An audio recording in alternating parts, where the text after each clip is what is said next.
We chatted for a few more minutes, but the smiles on my husband and mother-in-law's faces slowly disappeared.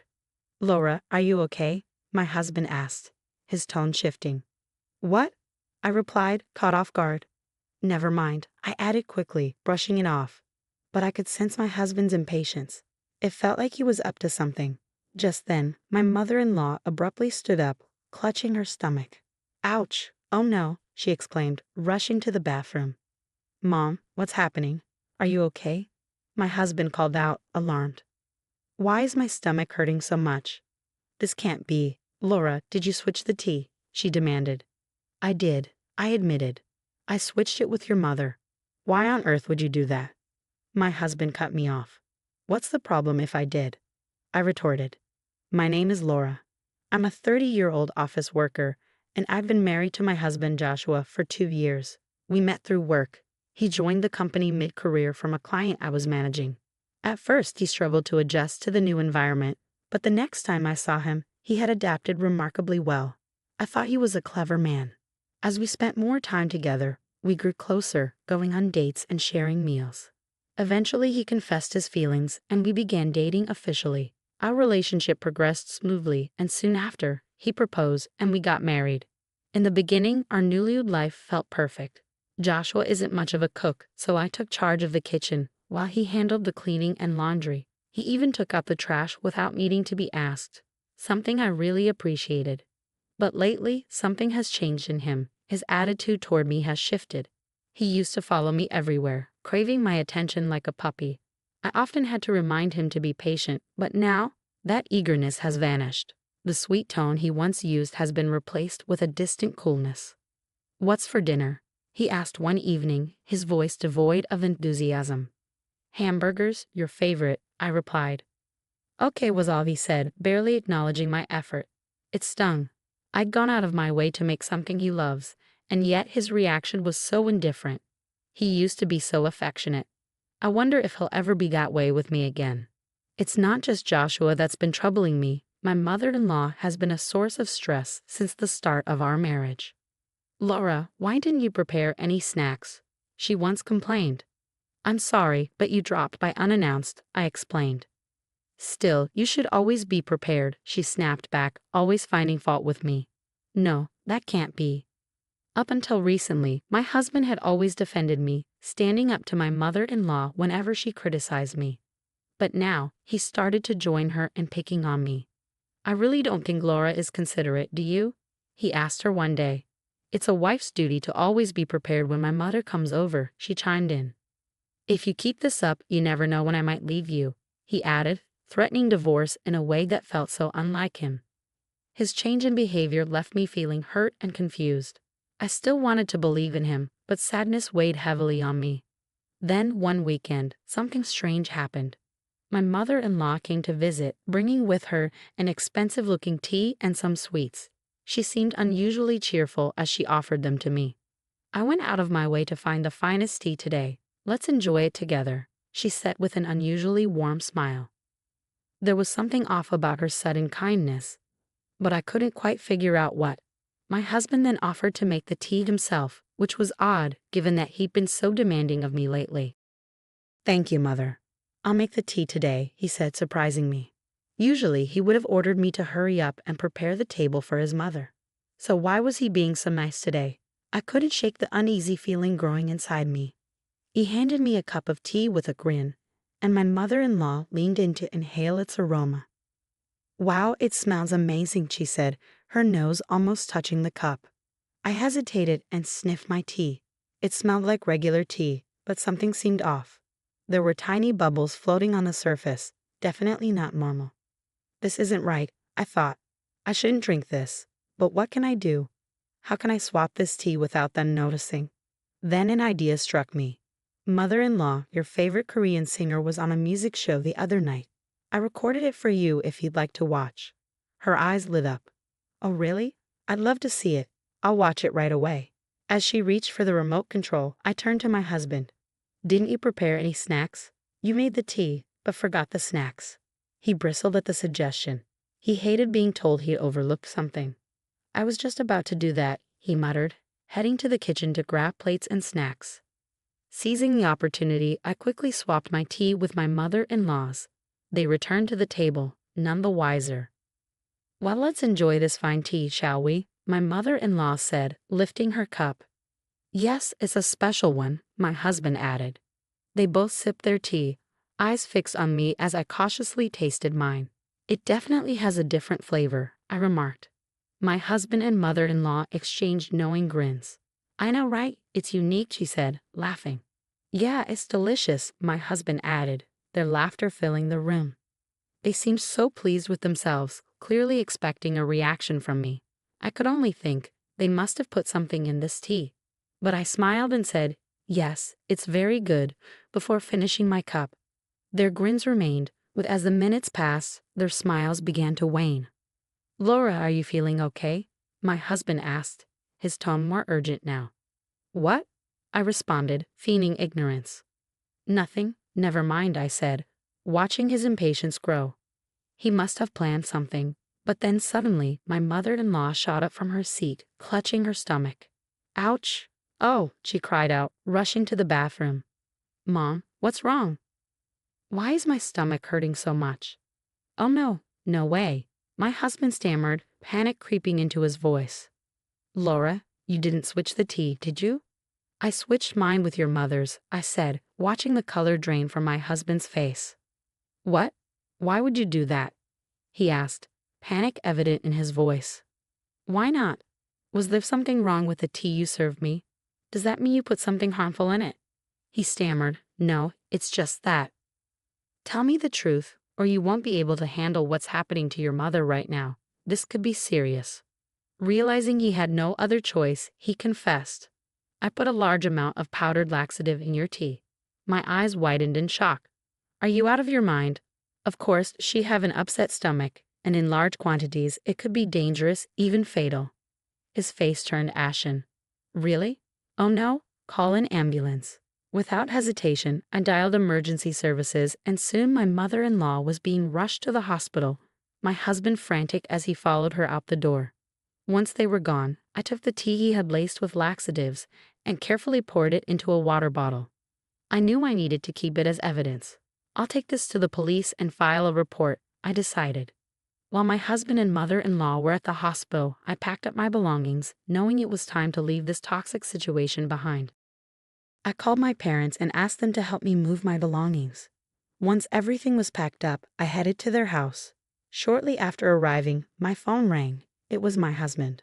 "My mom's in bad shape," he began, his voice strained. "She has to stay in the hospital for a few days, so I need you to bring her a change of clothes and some other things, okay?" I was stunned by his request. "What? Are you serious? I'm not doing that." "Hey, you can't just refuse. My mom's in trouble. You're my wife. You should at least do that."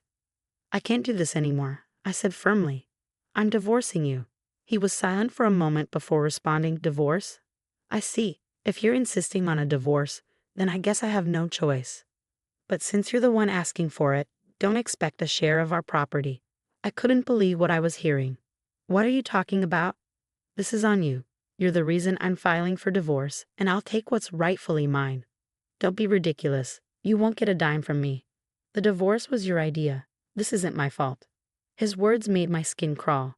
"You're delusional. You tried to force me to drink a cup of laxative tea. How can you possibly think you're not at fault?" I wanted to remind him that I had solid evidence against him, but before I could say anything, he abruptly hung up. "Fine. I thought I have plenty to do, like finding a lawyer.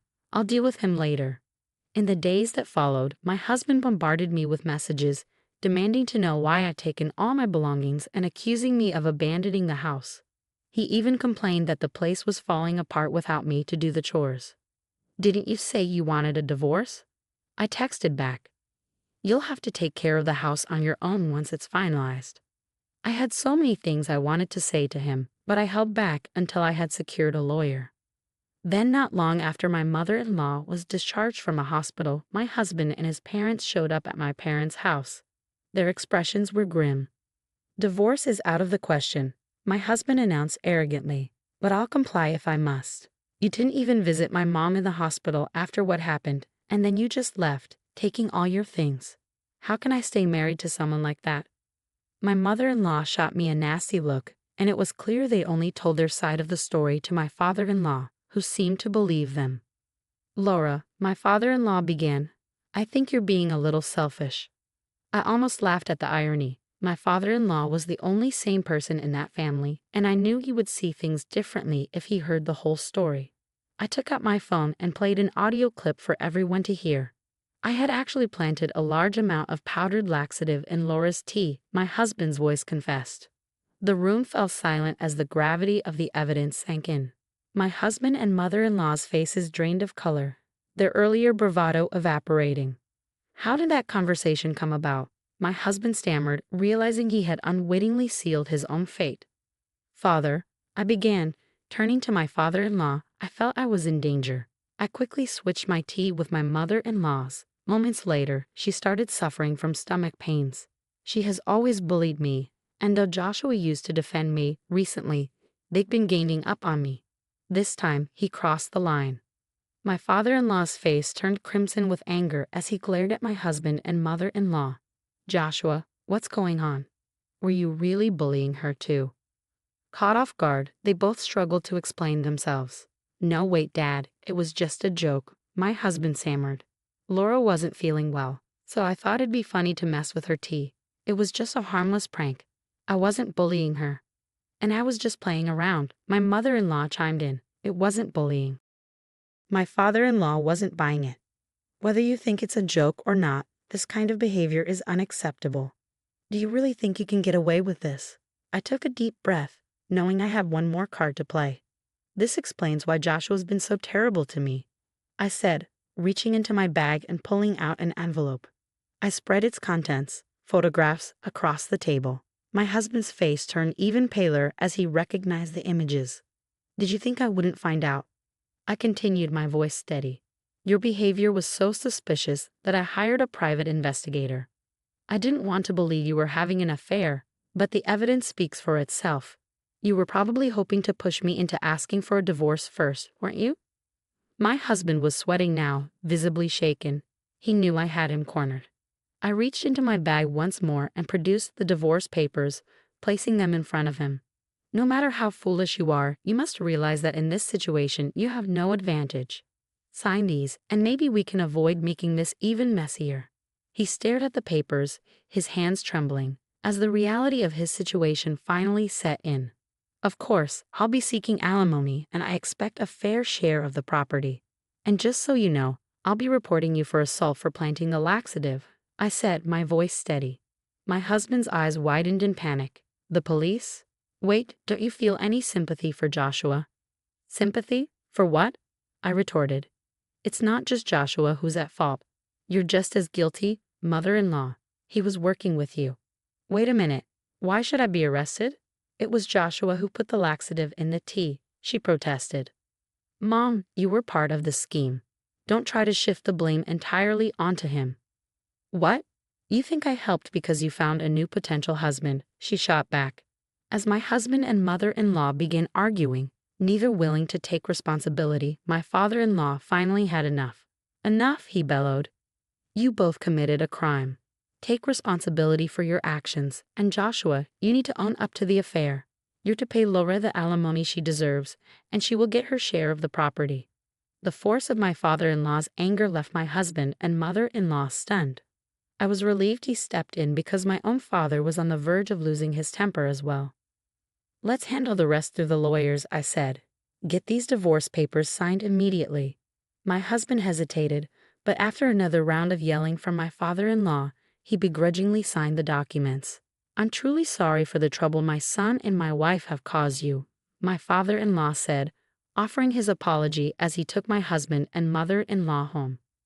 With the divorce finalized, I moved forward with my legal actions. I filed for alimony against my ex-husband and his affair partner, receiving $30,000 from each. I also reported my ex-husband and mother-in-law for assault, submitting the audio recording and the tea as evidence. Both were arrested and fined. In an unexpected turn, my ex-father-in-law, repulsed by the chaos caused by my ex-mother-in-law, asked for a divorce from her.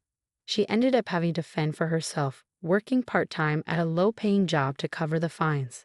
As for my ex-husband, his affair partner was furious with him for lying and causing so much trouble.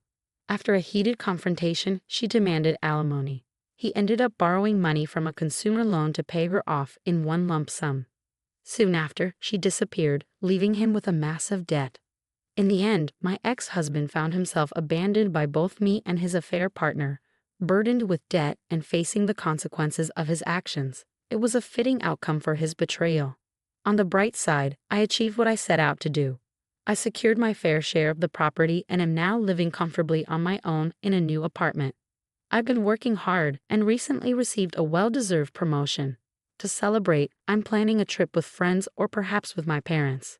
It's important to remember that intentionally poisoning someone's tea with laxatives is a serious crime, not a prank.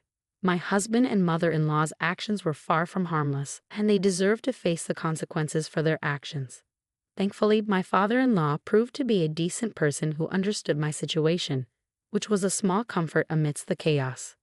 Despite the disaster that unfolded, I'm hopeful for the future. I'm looking forward to finding someone who truly appreciates and respects me. For now, I'm focusing on enjoying my newfound independence and the positive changes in my life.